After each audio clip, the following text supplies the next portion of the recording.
सो hi guys, इस video में बात करने वाला हूँ बेटसॉल कंपनी के इंटरव्यू एक्सपीरियंस के बारे में। सो यार मैंने कुछ महीने पहले बेटसॉल कंपनी का इंटरव्यू दिया था and I have cleared the interview successfully. तो यार मैं इस वीडियो में डिस्कस करने वाला हूँ अपने इंटरव्यू एक्सपीरियंस के बारे में, कितने राउंड्स होते हैं इंटरव्यू के प्रोसेस में और क्या कुछ क्वेश्चंस पूछे गए और कैसे हम इसके लिए प्रिपेयर कर सकते हैं। So guys, my name is Rohan, let's get started. So guys, सबसे पहले मैं बात करता हूँ कंपनी के बारे में। सो बेटसॉल इज़ अ इंडियन कंपनी जो कि इंडियन फाउंडर ने स्टार्ट करी थी और उसके जो मेन ऑफिसेज हैं वो बैंगलोर में है एंड आउटसाइड इंडिया भी कुछ ऑफिसेज हैं बेटसॉल के। सो मेजरली जो भी आप पोजीशन के लिए अप्लाई करते हैं तो इंडिया में तो बैंगलोर ही आपका सेंटर देखने को मिलेगा। ठीक है, बात करते हैं कंपनी काम क्या करती है। तो कंपनी एक service plus product based company है। ठीक है, डिपेंडिंग अपॉन दी प्रोजेक्ट जिसमें आप काम कर रहे हैं, हो सकता है कि वो किसी क्लाइंट या फिर कस्टमर का प्रोजेक्ट हो, so then it will be service based, working as service based company. और अगर आप कंपनी के खुद के किसी प्रोडक्ट पे काम कर रहे हैं then you can say that it is a product based company. So depending upon the project you can basically decide which type of company you are working on. ठीक है, तो बेसिकली जो कंपनी है वेटसॉल, जो वो डेटा मैनेजमेंट और robotic process automation पे work करती है एंड मेजरली जो क्लाइंट्स हैं वो इनके इन्हीं टेक्नोलॉजी या फिर इन्हीं सॉफ्टवेयर के लिए इनको परचेज करते हैं। तो गाइज, अब मैं बात करता हूँ इंटरव्यू प्रोसेस के बारे में। तो इन टोटल हमारे पास, आप किसी पोजीशन के लिए अप्लाई कर रहे हैं specially in the field of tech, तो आपके मेजरली 4 राउंड्स होंगे। ठीक है, पहला होगा आपका aptitude round, second one will be the group discussion, third one will be the technical discussion and fourth will be HR और यू कैन से द मैनेजरियल राउंड। ठीक है, तो अब एक एक करके इन सभी राउंड्स के बारे में डिस्कस कर लेते हैं। सबसे पहले मैं बात करता हूँ एप्टीट्यूड राउंड के बारे में। ठीक है, तो एप्टीट्यूड राउंड हमारे पास टोटल 30 मिनट्स का होता है और उसमें हमारे को 30 क्वेश्चंस दिए जाते हैं। ठीक है, question can be based on aptitude, operating system, network and DBMS और C लैंग्वेज के कुछ आपको आउटपुट बेस्ड क्वेश्चन भी देखने को मिल जाएंगे। तो ये हमें आई थिंक जो मेरा हुआ था इट वाज, मतलब टाइम के हिसाब से अगर मैं बात करूँ तो थोड़ा आपको जल्दी करना पड़ेगा क्योंकि questions can be some time tough. तो जनरली क्वेश्चंस आप लीव कर दो। ठीक है, वैसे negative marking I think it's not there, but you can attempt all questions और जो आपसे नहीं हो रहे तो तुक्का लगा दो। ठीक है, सो गाइस, सेकेंड राउंड के बारे में डिस्कस करता हूँ, that is the group discussion round. तो ये वाला राउंड हमारा कुछ 1 घंटे के आसपास चला था और उसमें ऑलमोस्ट 10 कैंडिडेट्स जो थे वो एक पर्टिकुलर मीटिंग में बुलाए गए थे। ठीक है, तो क्या होता है कि जनरली अब क्योंकि कोरोना की वजह से सब कुछ वर्चुअल चल रहा है, तो ये ग्रुप डिस्कशन भी वर्चुअल हुआ था। तो माइक्रोसॉफ्ट टीम्स पे 10 कैंडिडेट्स को इन्वाइट किया था and there was one, you can say proctor और you can say like a manager kind of person जो कि इन कैंडिडेट्स को मैनेज कर रहा था। ठीक है, सो बेसिकली जो मुझे टॉपिक दिया गया था, जो हमारे ग्रुप को टॉपिक दिया गया था, that was print media versus digital media. ठीक है, तो इस पे 1 घंटे का हमें डिस्कशन करना था। तो सभी, असल में यार क्या होता है, जब ऑनलाइन ग्रुप डिस्कशन होता है तो सभी एक तरह से बोलना स्टार्ट कर देते हैं। ठीक है, तो you have to be clear in your voice, in your approach, जो भी आप समझाना चाह रहे हैं, और make sure that you grab the right opportunity to the speak. ठीक है, कि कभी कभी क्या होता है यार, दूसरे बोलते बोलते मतलब बोलते रह जाते हैं और आप अपना पॉइंट ऑफ व्यू रख नहीं पाते। सो आपको स्पेशली ग्रैब करना पड़ेगा वो मोमेंट जब कुछ बंदे बोलना चुप हो जाए या फिर उनकी वॉइस का जो पिच है वो थोड़ी लो हो जाए, then you can start to speak your basically approach there.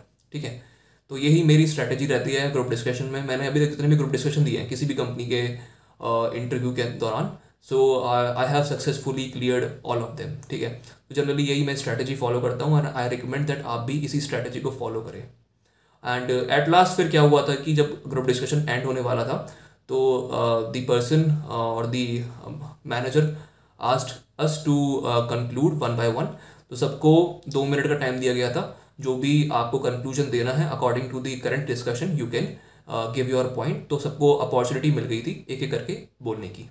Round discuss करने से पहले मैं तुम्हें रिक्वेस्ट करना चाहता हूँ तो कि please check out my channel. ठीक है, ऊपर आई बटन पे क्लिक करके तुम्हें कुछ इंटरव्यू एक्सपीरियंसेस वाली और भी वीडियोस देखने को मिल जाएंगी, तो एक बार चैनल को चेकआउट करो and I hope that you will really find something important for you, ठीक है। So guys, now the third and the very important round, that is the technical discussion round, ठीक है। सो बेटसॉल का जो टेक्निकल डिस्कशन राउंड होता है वो completely based upon the theoretical knowledge that you have studied during your college time. So majorly यार जो बैटसॉल है वो तीन रोल्स के लिए हायर करता है। आई थिंक जो भी जिस समय मैंने दिया था उस समय तो यही था कि it was first one is for the developer role, second one is for the network engineer kind of role, and third one is for the support kind of engineer role, ठीक है।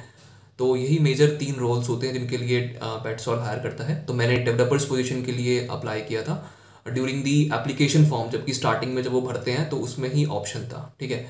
सो जैसे ही टेक्निकल डिस्कशन राउंड स्टार्ट हुआ तो उस समय जो interviewer था उन्होंने मुझसे पूछा कि that on which kind of role you are interested in.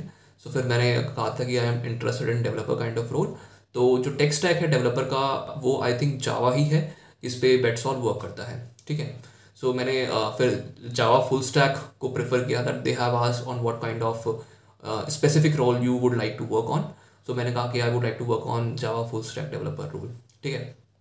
सो अब बात करते हैं किस तरह के क्वेश्चंस पूछे गए थे, ठीक है। तो यार मैंने कुछ अपने यहाँ पे लिखे हुए हैं क्वेश्चंस, तो मैं उनको रीड आउट कर देता हूँ, जितना मुझे याद आ रहा है उतने मैंने यहाँ पे नोट डाउन कर लिए थे, ठीक है। सो सबसे पहले तो उन्होंने यार मुझसे पूछा था कि हैश मैप्स के बारे में पूछा था कि हैश मैप की इंटरनल वर्किंग कैसे होती है, कैसे वो अपने आप को रीबैलेंस करते हैं जब भी उनका जो लिस्ट है वो फुल हो जाती है, ठीक है। तो इस तरह का पहला क्वेश्चन था। I can not give the complete और the exact questions, but I can give you the overview कि किस तरीके से क्वेश्चंस पूछे गए थे ताकि आप उसके अकॉर्डिंग प्रिपेयर कर सको। तो थियोरेटिकल डेटा स्ट्रक्चर्स आपको पता होने चाहिए, किस तरीके से इंटरनल वर्किंग होती है, तो ये काफ़ी इंपॉर्टेंट पॉइंट था। And collision of data in hash maps, तो इसके बारे में भी पूछा गया था। नेक्स्ट थिंग इज कि नेटवर्क के बारे में कुछ क्वेश्चंस थे। One of the important question was the 3-वे हैंडशेक, जो कि नेटवर्क कंप्यूटर नेटवर्क्स में होता है, तो उसके बारे में उन्होंने काफ़ी डिटेल में मुझसे डिस्कस किया था और उसका डायग्राम जो बनाने के लिए कहा गया था। मतलब आप थोड़ा उसको एक्सप्लेन कर दीजिए कि किस तरह का उसका डायग्राम होता है। And you can use the online, you can से दी वाइट बोर्ड जो कि अवेलेबल होते हैं, वो आप स्क्रीन शेयर करके उनको शो कर सकते हो कि that this is the approach of the 3-वे हैंडशेक प्रिंसिपल, ठीक है। नेक्स्ट था कि kernel versus operating system. So इसके बारे में उन्होंने कुछ पॉइंट्स पूछे थे कि कर्नल और ऑपरेटिंग सिस्टम में डिफरेंस क्या होता है, ठीक है। आप 3 या 4 अपने पॉइंट्स यहाँ पे बताइए, ठीक है। नेक्स्ट था डीबीएमएस पे कुछ क्वेश्चंस थे। मेजरली जो इंपॉर्टेंट थिंग थी, उन्होंने पूछा था ट्रांजेक्शन बेस्ड क्वेश्चन थे, व्हाट इज ट्रांजेक्शंस, ठीक है, कमिट बताओ, रोल बैक बताओ, या फिर सेव पॉइंट क्या होते हैं वो बताओ, तो उसके एक एक एग्जाम्पल दो। तो ये मुझसे क्वेश्चन पूछा गया था, काफ़ी एक इंपॉर्टेंट और अच्छा क्वेश्चन मुझे लगा था, ठीक है। बाकी तो आई थिंक कॉमन था, एसेट प्रॉपर्टीज़ क्या होती हैं एग्जाम्पल दे के बताओ, तो वो सब आई थिंक तुम लोग कर सकते हो। एंड 2 एसक्यूएल की क्वेरीज भी पूछी गई थी। एक तो बेसिकली सब क्वेरी पे बेस्ड था और दूसरा था एग्रीगेट फंक्शंस पे। तो I think you will definitely, मतलब आपने एसक्यूएल पढ़ा हुआ है तो आप आसानी से इसको कर सकते हैं। सो ओवरऑल मेरा जो एक्सपीरियंस था वो काफ़ी स्मूथ था, ठीक है। इंटरव्यूअर काफ़ी फ्रेंडली था, तो काफ़ी अच्छा डिस्कशन हुआ एंड फाइनली ही उन्होंने मुझे बेसिकली वेरी गुड कहा at the end of the interview. And उन्होंने फिर लास्ट में कहा कि if you have any kind of question then you can discuss with me. So फिर मैंने उनसे पूछा कि that what kind of role and what kind of tech stack they will be working on, जो कि मैंने अभी आपको स्टार्टिंग में बता दिया था, ठीक है। तो ये था मेरा पूरा का पूरा टेक्निकल डिस्कशन। और फाइनली अगर मैं रिव्यू दूँ तो तुम भी इसके लिए थियोरेटिकल नॉलेज पे फोकस करो।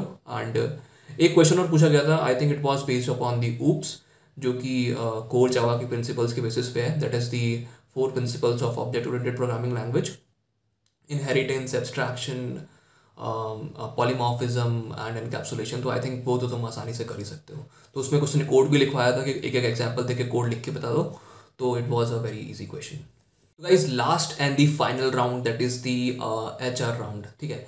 तो ये आई थिंक आधे घंटे का ही राउंड चला था and it was one of the easy level round you can से, ठीक है। तो इन्होंने मुझसे जनरली 15 से लेकर 20 मिनट्स तक तो कुछ HR बेस्ड क्वेश्चन थे and at last they have the salary discussion kind of thing, ठीक है। सो मैंने मुझसे क्वेश्चन जो पूछे गए थे वो काफ़ी सिंपल थे। स्ट्रेंथ एंड वीकनेस बता दो, जो आई थिंक मैंने अपनी TCS इंटरव्यू एक्सपीरियंस की वीडियो में कुछ क्वेश्चंस शेयर करे थे, कॉमन HR क्वेश्चन जो कि जनरली हर इंटरव्यू में पूछे जाते हैं। तो वो तुम अगर प्रिपेयर कर लोगे तो you will definitely clear this round, ठीक है। और फिर what are the risk you have taken in your life, can you explain any one of them. So star based approach, जो कि मैंने ईपीएम वाली वीडियो में बताया था कि किस तरीके से सिचुएशन उसको एनालाइज करके फिर we can give the solution. So you can basically follow that particular approach to give this particular question answer, ठीक है। सो ये था। उसके बाद फिर सैलरी डिस्कशन हुआ था। I can not disclose the salary in this particular video, क्योंकि it was completely based upon your interview, कि किस तरीके से आपका इंटरव्यू गया था, कैसे आपने परफॉर्म किया है। उसके बाद then you can negotiate on your salaries, ठीक है। तो मैं एक यहाँ पे पॉइंट रखना चाहता हूँ कि उन्होंने यार सैलरी में पता है क्या हुआ था, बोनस ऐड कर रखा था, ठीक है। सो फिर वो क्या उन्होंने क्या कहा कि that we will be giving you some amount of bonus after this first year. जब आप अपना पहला ईयर कंप्लीट कर लोगे एक बेटसॉल के अंदर, तो उसके बाद आपको एक बोनस मिलेगा, और सेकेंड ईयर कंप्लीट करने के बाद आपको दूसरा बोनस मिलेगा, जो कि इन्होंने फर्स्ट ईयर की सैलरी में ही इंक्लूड कर रखा था। सो ये मुझे इनकी आई थिंक अच्छा नहीं लगा सुन के, क्योंकि फर्स्ट ईयर की सैलरी में तो अगर आप फर्स्ट ईयर का बोनस इंक्लूड करेंगे that will be fine, but second year का बोनस भी इन्होंने फर्स्ट की सैलरी में इंक्लूड कर रखा था। So that I not like much about this. बाकी अब मैं बात करता हूँ, एक चीज़ और मुझे डिस्कस करनी है कि वो था कि ऑफर लेटर, ठीक है। तो बेटसॉल की कुछ कंडीशंस हैं that they will be providing you the offer later on the first day of your work. जब भी आप अपने कंपनी में काम करना स्टार्ट कर देंगे तो उसके पहले दिन आपको ऑफर लेटर दिया जाएगा, ठीक है। सो ये मुझे पसंद नहीं आया। और बाकी इससे पहले आपको जो कंपनी की जो रिसोर्सेज हैं, जैसे कि लैपटॉप या फिर और भी कुछ चीज़ें, वो आपको पहले ही दी जाएंगी। जब भी आप ज्वाइन करने से, मतलब ज्वाइन करने से पहले आपको इसे प्रोवाइड किया जाएगा, और ज्वाइन जैसे ही करोगे फर्स्ट डे या सेकंड डे आपको ऑफर लेटर प्रोवाइड किया जाएगा। तो ये मुझे थोड़ा अच्छा नहीं लगा, क्योंकि मैं I want to read out the complete offer, जो भी मुझे देना चाहते हैं, क्या उनकी टर्म्स एंड कंडीशंस हैं before signing any kind of employment offer with the company, ठीक है। तो यार ये था मेरा पूरा एक्सपीरियंस। और कंपनी का अगर मैं रिव्यू कहूँ तो वर्क कल्चर काफ़ी अच्छा है। You can definitely choose this one if you are having this kind of offer, ठीक है। सो गाइज आई होप कि यार तुम्हें ये वीडियो अच्छी लगी होगी। तुम्हारे लिए काफ़ी इंपॉर्टेंट इन्फॉर्मेशन मैंने इस वीडियो में शेयर करी है। खुद का एक पर्सनल एक्सपीरियंस है, रियल एक्सपीरियंस है। तो अच्छा लगा तो यार प्लीज़ एक बार लाइक कर दो, और यार इस चैनल को देखो, एक बार चैनल को खोल के देखो एक बार। आई थिंक कि तुम्हें तुम्हारे लिए इंपॉर्टेंट चीज़ तो कुछ ना कुछ देखने को मिल जाएगी। हो सकता है तुम उस पर्टिकुलर कंपनी के लिए अप्लाई कर रहे हो, तुम्हें उस पर्टिकुलर कंपनी का एक्सपीरियंस देखने को मिल जाए, जो कि मेरा खुद का है, that is the real experience. तो प्लीज़ एक बार चैनल को चेकआउट करो, और चैनल को सब्सक्राइब जरूर करना, क्योंकि इसी तरह की और वीडियोस आगे भी आने वाली हैं। सो गाइज मिलते हैं नेक्स्ट वीडियो में, बाय।